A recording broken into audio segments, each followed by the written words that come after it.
Hi, and welcome to Untethered with Jen Liss, the podcast that's here to help you free yourself from the crap that's holding you back so you can claim the life you're meant to live. I'm your host, Jen, and in this episode, we're going to talk about finding your life's purpose with numbers. Let's dive in.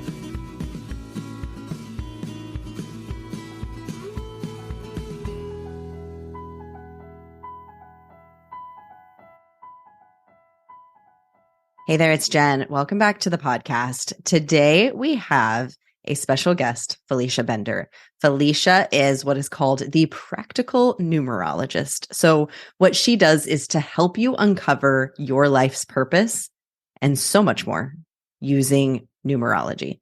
So numerology, if you haven't heard of it, she's going to introduce us deeply to what it is. And then I ask her a ton of questions along the way, hopefully being the voice of you and all the questions that you might have about this really cool modality that she does. So as she describes it, numerology is very similar to astrology. And if you've ever gone down what I would call a numerology rabbit hole, you could be both fascinated and slightly creeped out because what it reveals is so interesting. And she talks about some of the reasons why numbers can be revealing to us. It even has to do with vibration. What she does is it's based on Pythagorean theorem. It's just so dang fascinating. This is basically an extension of the Untethered Practices series, a person who can come in and help us to find new modalities that can help us to gain clarity. We are all seeking clarity. Like, why am I here? What is my purpose? What is my next step? All of those kinds of things she helps people do by studying their numerology chart. So she gave me a full chart and it's fascinating, y'all. It is so fascinating. After you're listening to this episode, you are going to want to go and get your chart done by Felicia. I am so certain. It's so interesting. So everyone, welcome to the podcast, the amazing Felicia Bender. Hi, Felicia. Hello. It's good to be here. So Felicia is the practical numerologist. You're a numerologist. So this really jives with me because I also am I'm so interested and so curious. And I know a lot of my listeners are too about all of these things. There was a series that I did very recently called the Untethered Practices series. And I would consider numerology to be an untethered practice, but I'm so curious, but I'm also at heart a skeptic about everything. And so I love just your approach to it. I can just feel that you're the perfect person to come on the podcast and talk about numerology. So thanks for coming on. Well, thank you. And it is a modality that can be considered untethered. I think that's a great way of saying it.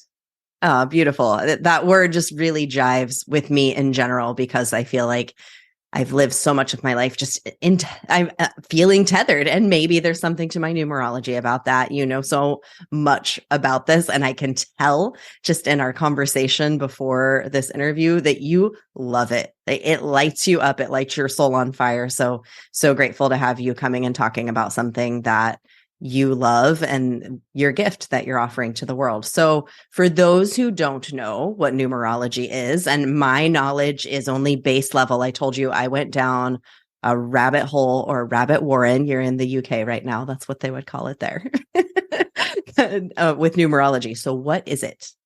Numerology. So numerology, basically, well, what I have to do is a slight disclaimer up front, just like all the ologies, right? Astrology, whatever ology that you stick in there, fill in the blank.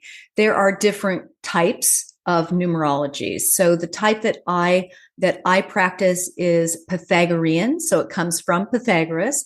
And I don't know if you were paying attention in math class. Were you? About the Pythagorean theorem of geometry? Okay, I liked geometry. The rest of math, forget it. I liked geometry. Gotcha. A little sidebar, the cosmic joke about my doing numerology is that I, like you, despise math. It has been my most anxiety-producing subject from childhood on. So it's numerology found me, and I did not find it. So we could maybe touch on that later. And yet to go back around, spin the wheel back around to what is it? The type I use comes from Pythagoras. He was, for those of you who need to be reminded, he was a Greek mathematician, scientist, really into astronomy, astrology, music. And really, numerology is posited on all kinds of concepts. And one of those concepts has to do with sound and with vibration, right? And you're like, okay, what? That makes no sense because we're talking about numbers. Basically, this concept is this, and it's a little bit easier to wrap our brains around it now that we are in our digital world, right?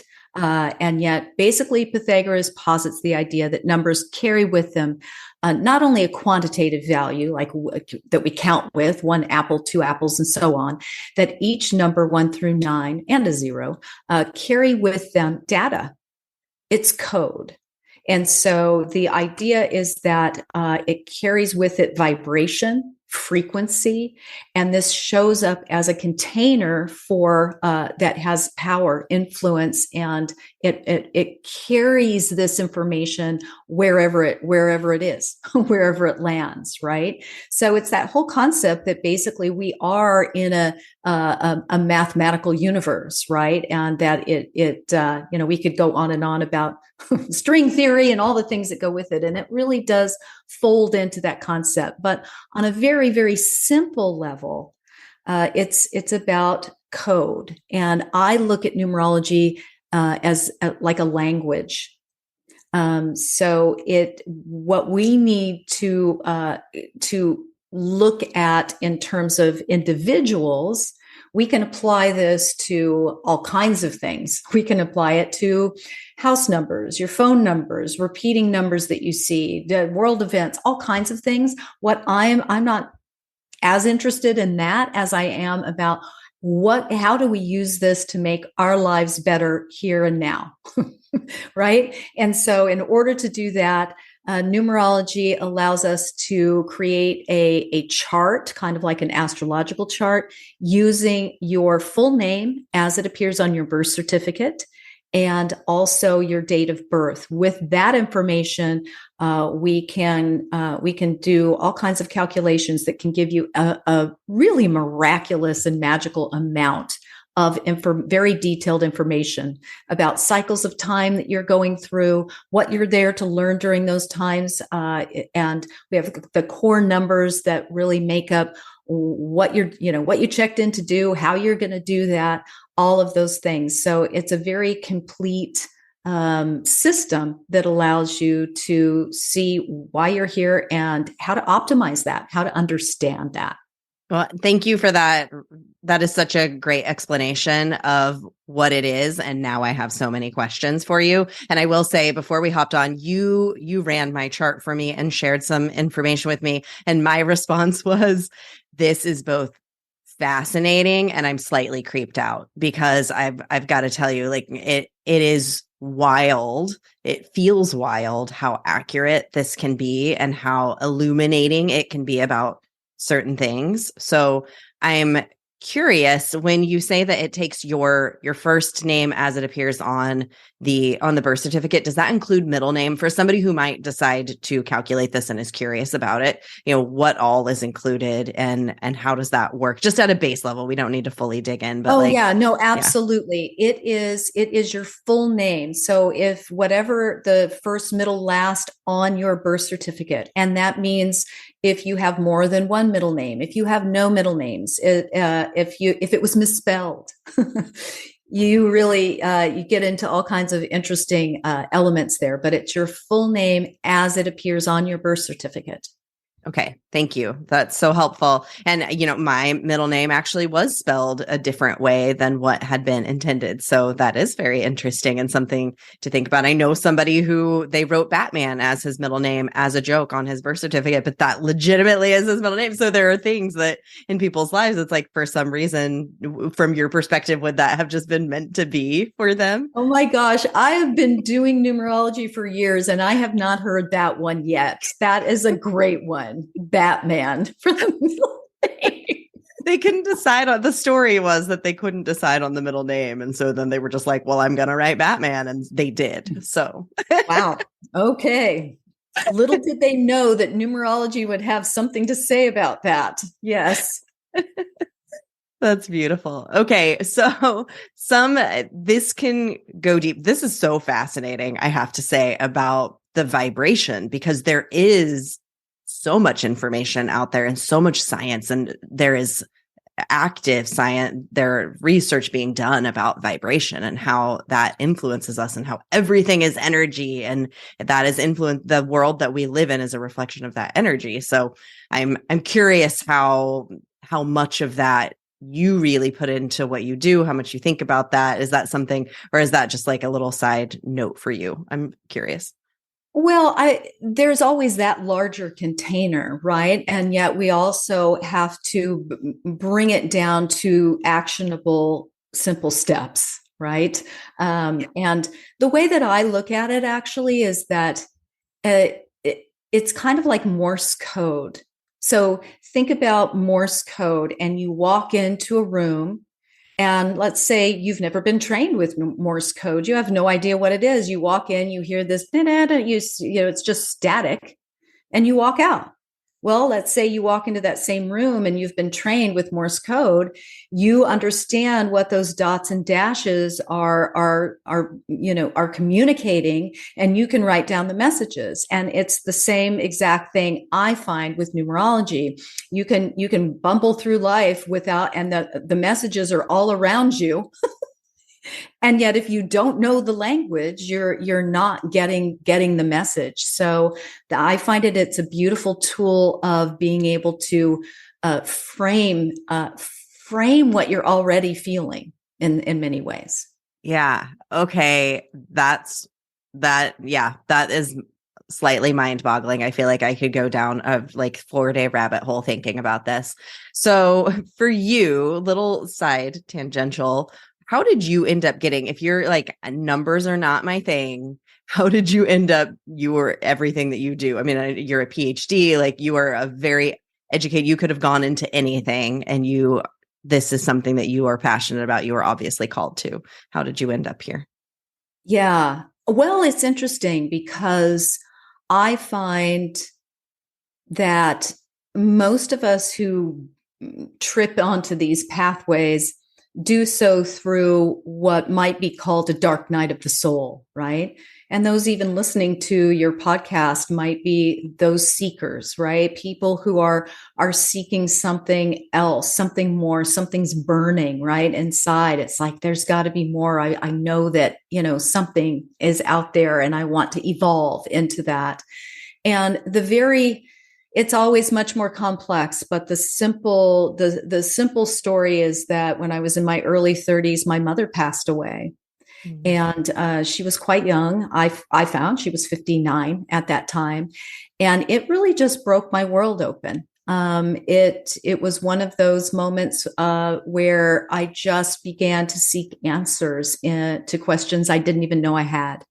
And so I went on this, what I kind of call my spiritual gauntlet. I was learning everything I could about healing, about energy, about anything in this more quote unquote alternative realm.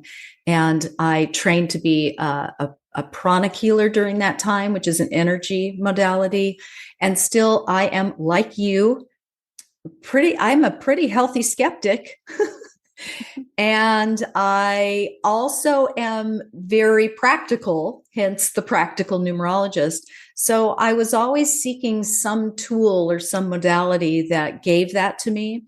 And I have to tell you, it wasn't until years later that I was at a bookstore, a book kind of jumped out at me. I got it for my daughter at the time, and it was not about numerology, because I swear to you, I would never pick up a book on numerology. That is how repugnant I found numbers. This book was very sneaky because it had numerology in it, but it wasn't about numerology. And when I read it, it just, how that feels. Suddenly it's just like boring. You're like, and it just landed for me. And I, did my numbers. I did all my family, I did my friends, and it just was, again, I just hook, line, and sinker went down the rabbit hole right then and there. So I don't know how that is. It's some of us do that with astrology. Some of us do it with Reiki. Some of us do it with hypnotherapy, breath work, whatever it is that speaks to you. We're all attempting to more or less do the same thing, right? To bring people into their higher, their soul-based existence in this world. And so it's just what speaks to you, and how do you do it with that modality or using that modality. And to do it for ourselves along the way as well. It's like, and practice what you preach, right? Put your exactly. money where your mouth is.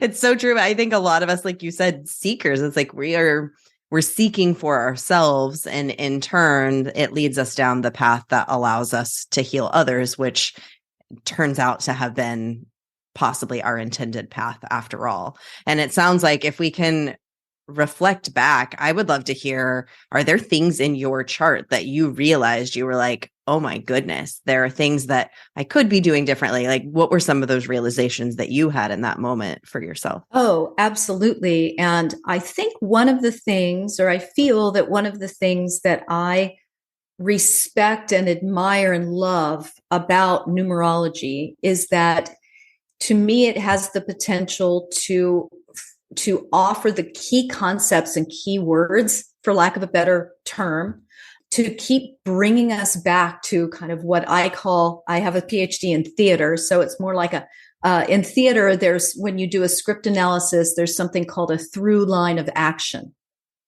And when you're studying the script as a character, you think about, what is my motivation for each action, for each line? And yet you have to have an overriding motivator which is your through line of action. What does everything come back to ultimately?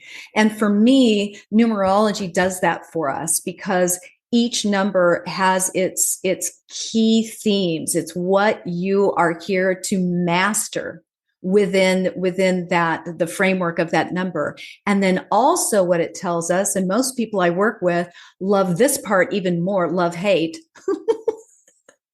Which is, what are the problems with it? What are the stumbling blocks? What are the opposing forces? Because we always are going to be working toward optimizing what it is we're doing, and yet we're always going to get more significant challenges within those themes, right? So, for instance, if we look at your chart, and let's just say, for the sake of conversation, you are a 6 life path. You have the potential for a 33. We will not go into that at this moment. So, but the six in numerology, and the life path, for those listening, the life path is similar to knowing your sun sign in astrology. It comes from your date of birth. And it's not changing. It doesn't vacillate. And the life path is basically the number in numerology that indicates what you checked in to do. Why are you here? What is your purpose in life? What is your pathway to that purpose? And because it's what we're here to do, it's going to be the most difficult thing for us to do. There are going to be some more significant, roadblocks, or climbing walls to get there. And yet, wouldn't it be nice to know what those were? And so for the 6 life path, the 6 is what I would call the nurturing visionary. The 6, even if you look at the number 6, it's like this little pregnant belly, right? It's called, in numerology, the 6 is the cosmic parent. And it doesn't mean that you have to be a parent. It doesn't mean you have to be married, anything like that. It does mean that you will nurture wherever you go, in whatever you do. Natural counselor, these people are about it's the domestic number: home, family, duty, service, responsibility with the capital R. So what could possibly go wrong, right?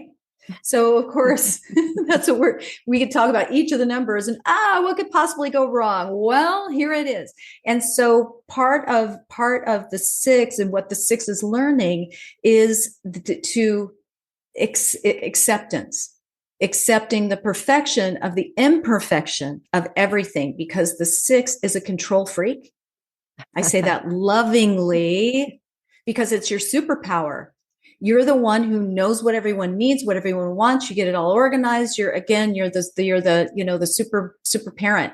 And yet there are limits there that, go over into robbing other people of their growth and their through taking on their responsibility and then resenting it. Right. So these are concepts that when you can actually put it into a clear framework, you can go, oh man, that is what I do. And how can and what are the tools that I can use that can allow me to balance this? Because as a 6, you're never supposed to abandon it and go, screw this. I'm just not going to help anyone. I'm not going to care. I'm not going to, because that would make you atrophy. Because you're here, you get this incredible amount of joy and feelings of value and of usefulness and purpose when you are in this helping, supportive realm. And yet all of our pathways are a delicate balance, right? So we get to practice as we go. So the practice there is about quelling perfectionism, knowing that it is a lost cause, and yet 6s are always going for it. And that the control goes with that, because that is part and parcel of that whole package. And then it extends to judgment, right? That critical judgment of everyone should be meeting my standards because my standards are extraordinarily high and I meet them. So everybody else must meet them. And that doesn't mean that is a harsh thing or what am I trying to say? It's not a bad thing, and yet it's something to step back from and take a look at, if that makes sense. It does. I mean, everything that you're saying, I just want everybody to go and get their chart read by you, because there's so much here. I'll just do some active reflection. So I was a hairstylist. I left that burned out. I left that and I went to the corporate world, and now I'm back in service, coaching, doing breath work. And service that has been my realization in the past couple of years. Like, I am so much happier when I am in service. And why I wasn't as happy in my corporate role was because it was very self-serving in many ways, and even the reasons that I had gone there. And so in service is where I belong. I also had my spiritual awakening the day that somebody said, you don't have to be a mother to be a mother, because I am not a mother. I don't have children, but I do mother others. And so that 6, what you said about the 6 being pregnant, I got goosebumps. Like, for me, that there is so much truth in so much of what you're saying here. And so it's fascinating. I'm completely fascinated by it all. And the fact that it's our name and it's the vibration of the way that those letters happen, like that whole thing is just, it's wild. How do we wrap our brain around this? How do you wrap your brain around all of this? It is a little wild. And yet what I love about it is, first of all, I don't want to be Pollyanna here, the hopeless optimist, and yet I am. In terms of just knowing this stuff, first of all, there's free will. This is a proposal, not a promise, right? That we have, and it's up to us to pick up the ball and take it where we do. And yet, isn't it lovely to think that we have a plan, and then we're not just thrown onto this planet with nothing? I mean, so many people, even if you look at some of the current research, like Dr. Gabor Mate, who's been very famous recently with his studies on trauma and addiction. And he and many other people, many other experts will say that the number one thing that people need in life to live a healthy existence is a sense of purpose, plain and simple. And then, of course, there's nothing plain and simple about it, right? Because people don't know how to find it. Of course, it's within us, but we always need some tools to frame it for us. So the numerology to me gives us very specific guidelines. It gives us encouragement. It gives us validation, which I think is the biggest thing that people walk away with, going, oh, and part of the kind of funny cosmic joke I find is that everyone in life is going to be told that they aren't this, right? Because that's part of the pathway of finding it. Is it not being right? I always will say that part of our purpose in life is questioning and going after and searching for our purpose.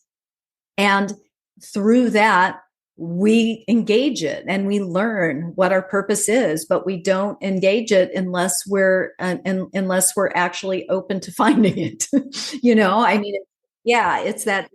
Is that why people struggle with belief?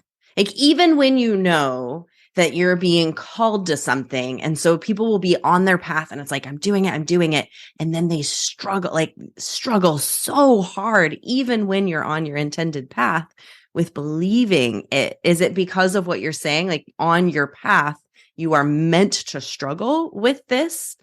You are meant to, and I would reframe it and not say meant to struggle.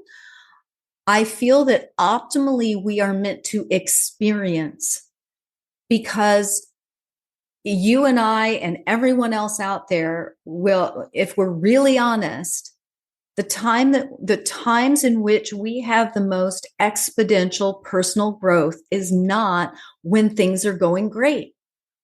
And it's not when things are comfortable, ever. Right? So the only time that we are actually, it's kind of like being an athlete. You training is somewhat painful, takes some discipline, and then you go and you play the game, and that's pretty grueling as well. And yet you're using the tools, you're using what you have developed and created in order to get out there and play the game at your optimal, right? So I don't know, that's just a kind of silly metaphor that came out of my mouth for some reason. And yet I find, to go back to your question, I find that when we start talking about the numbers, you can see what those stumbling blocks, the challenges are, and they are actually placed there to pull you into the optimal. Because otherwise, it's almost like you can't have light without dark, right? You've got to have the contrast. So that is what I find it's all about. Thank you for that. I love what you just said about challenges are here to pull you into the optimal. And also, it's about experiencing. Like, we're all here to experience. And that there's so much pressure that's taken away by a lot of what you're saying. And I just did a survey this weekend asking entrepreneurs on my Instagram stories, what is the number one thing that you are dealing with? And I also asked, what is the number one thing that is getting in your way? And what would you pay for people to help you with? Clarity of purpose, clarity of what my offer is, clarity. People are looking for clarity. And here you are with this beautiful tool that you're like, this can help you to have clarity. Like, here it is. Here, this is an offer. And at the same time, people are weirded out where, like, numbers, all the ologies, like, we're a little freaked out. And I even said it myself, like, this is fascinating. And I'm also, like, creeped out by it. Mm-hmm. How do we kind of justify that? Like, how have you found it helps people to really see, like, this is a tool that's supportive to you? Well, I feel as though once someone is open enough to be open to it, I mean, it's funny because I was just talking to a friend the other day about, for instance, I went to a meetup, and you know how it is. And normal people, well, what do you do? Well, I'm a accountant, or I'm a this or that. How do you think it goes over when I'm a numerologist? you can find out so much about someone just with that small interaction. Because first of all, most people think I'm saying neurologist, and they'll start talking about brain tumors and that sort of thing. And I have to enunciate very clearly when I'm talking about that. And yet some people cannot deal with it. And they will even in that instance kind of ignore me, like act like they didn't hear anything. Some people will go, oh, and then go on to something else. Some people will say, what is it? And then you can open that. But I'm never there to recruit someone, right? I'm happy to talk about it if someone wants to talk about it, but otherwise I can talk about anything.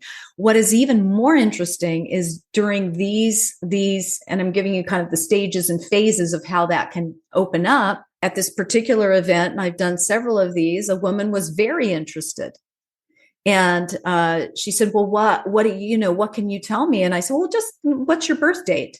And the interesting thing is that I've done this for so long that I can actually pretty much 98% of the time know what someone's life path is just by meeting them for 2 minutes. And I knew what at least 2 of her energies were in her chart. And it was indeed her life path and her birthday, which you can get out of that, which is only to say, you start talking, or I start talking, someone starts talking about this to someone, and you can tell that it is a soul language.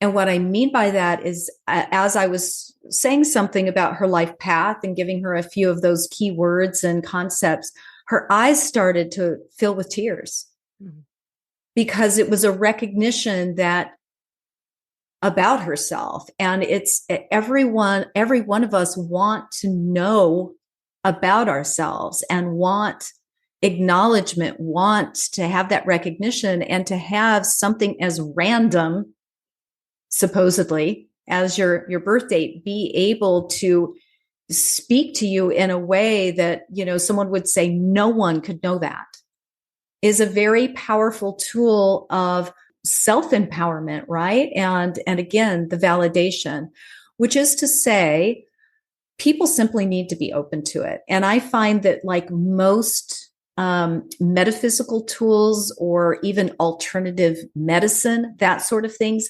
people, unless they're just innately open to it, when they become open is when they feel they have no other options.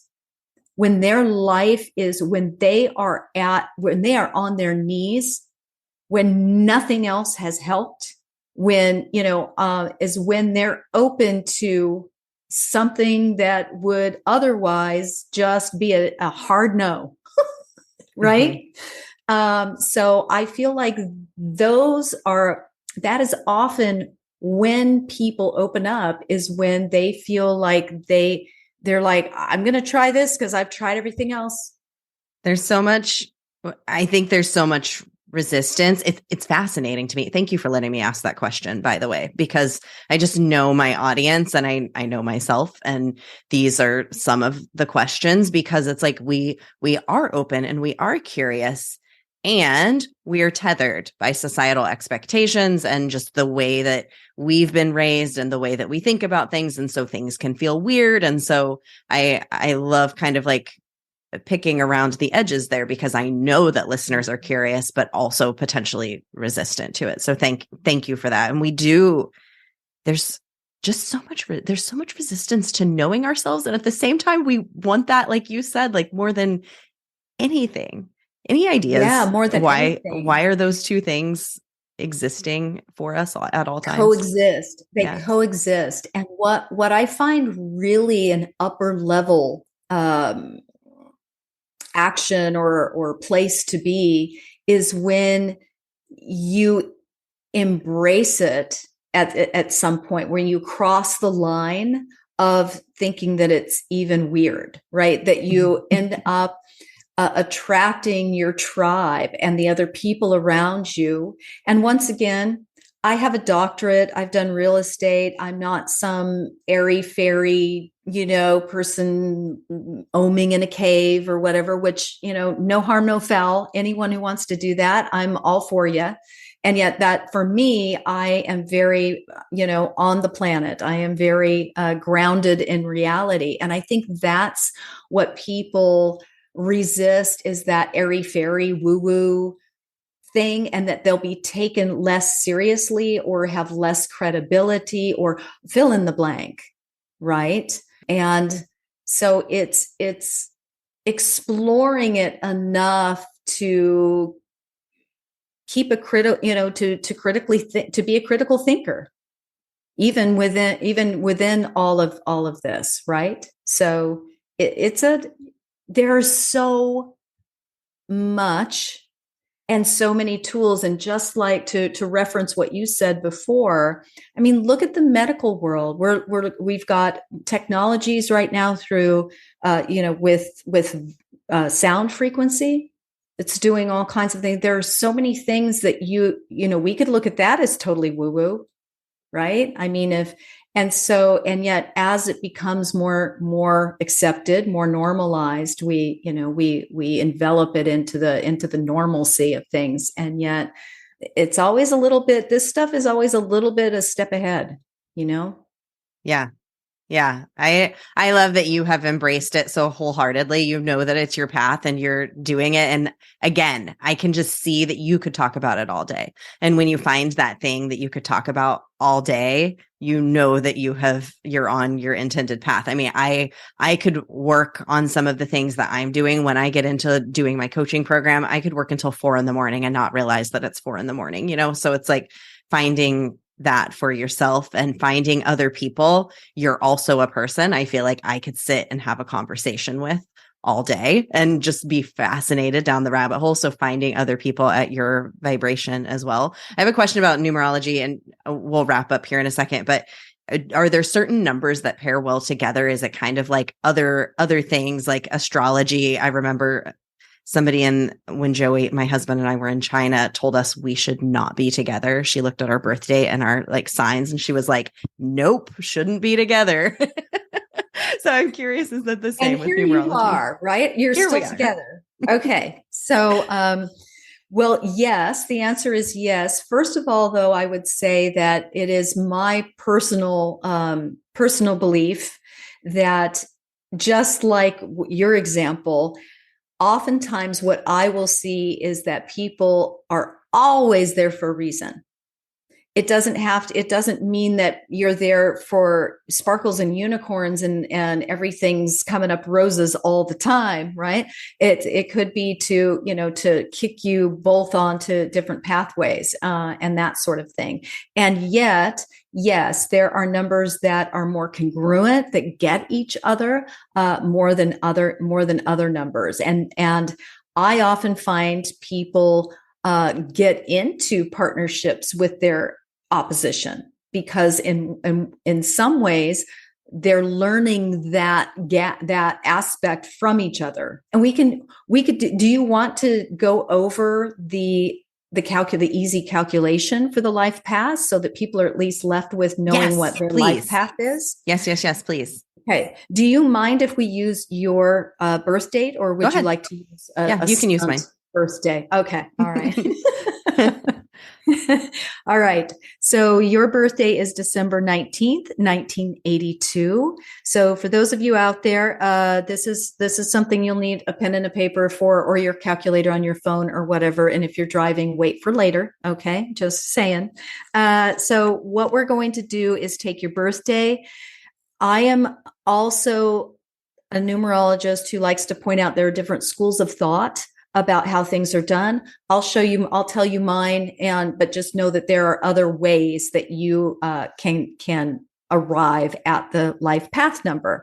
And yet the way I do it is I'll take the month, the day, the year separately, and then add them together when they are reduced to a 1-digit number.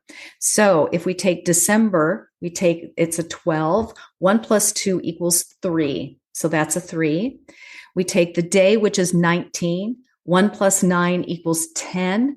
You keep reducing until you arrive at a 1-digit number. So 1 plus 0 equals 1. So the day is a 1.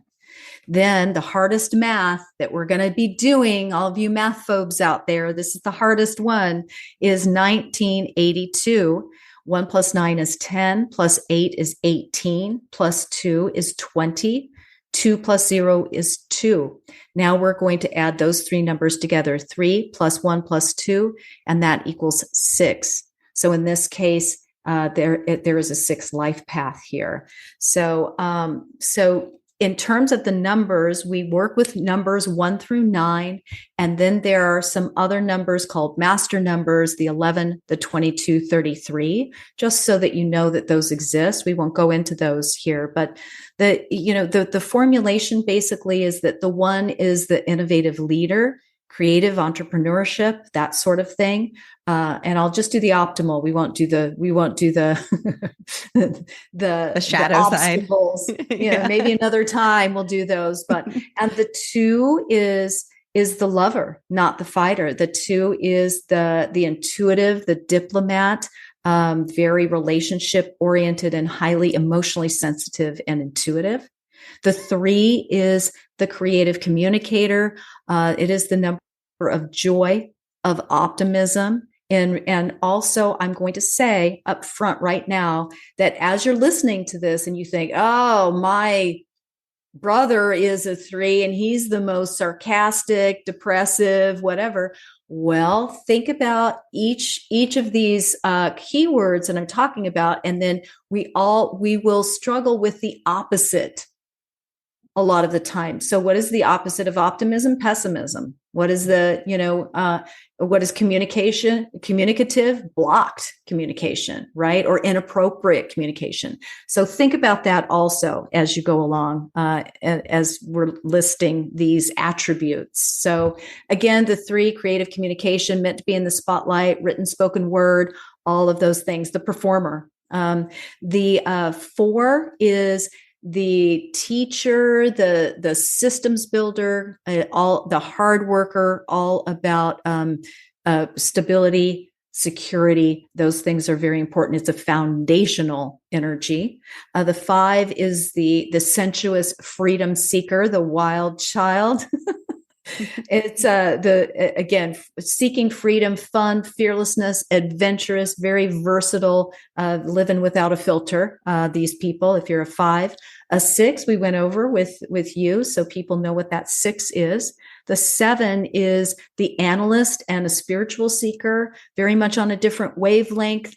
They're very, very intuitive, but it takes them a while to figure that out, usually. The 8 is the material manifester. The 8 is known in numerology as the money number, right? And it's also the number of infinity. It's all about money, power, control, authority, abundance. And it's boot camp. It's a hard one for a lot of people. Just if you're an 8 out there going, oh, oh yeah. So, and then the 9 is the compassionate humanitarian, very service-driven, selfless service, that purveyor of universal wisdom. These people are quirky, creative, old souls. The old soul is the 9. So, and again, those are just titles for, subject lines for what the numbers carry with them. So if that is something that often will resonate with us, and then we can really dig deeper and get some great therapy, some really good cosmic therapy out of that.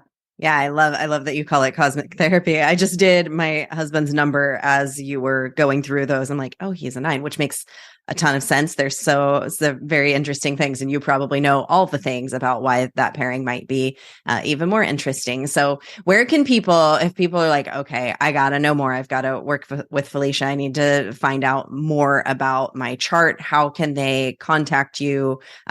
What do you offer? Just go to FeliciaBender.com, all things numerology there. I do a monthly forecast, a lot of free resources. I also do a certification program. I have a program for entrepreneurs, and then private sessions and that sort of thing. So whatever appeals to you, but you can start there. There's a lot of free information about your life path, that sort of thing. Beautiful. Okay, there's one last question that I ask every single person on this podcast. Felicia, where do you see the magic in the world? where do I see the magic in the world? I see it everywhere.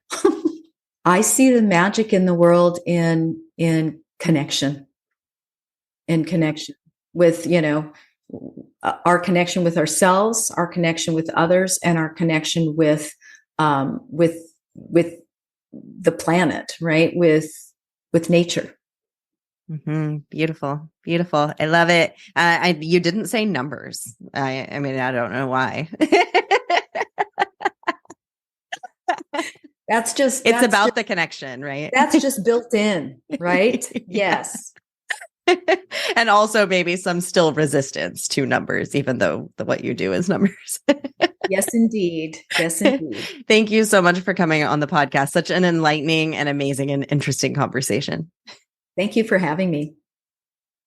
I hope you enjoyed that episode with Felicia and were just as fascinated as I am. And maybe you already have tons of knowledge about numerology. You already know your life path. You've been studying this. I would love to hear from you. Like, if you do know it already, if you went and looked it up, if you calculated your life path while you're listening, if you go down some kind of rabbit hole, y'all, I would love to talk about this all day. I'm so interested in what it has to share for us and how we can gain more clarity of our purpose, more clarity along our path, less frustration because we have an understanding of the people who we are. So go to the show notes, go click the links, go check out what Felicia has to offer, find your life path. Would absolutely love to hear. If you learned something in this episode, if you enjoyed it, I encourage you to share it with a friend.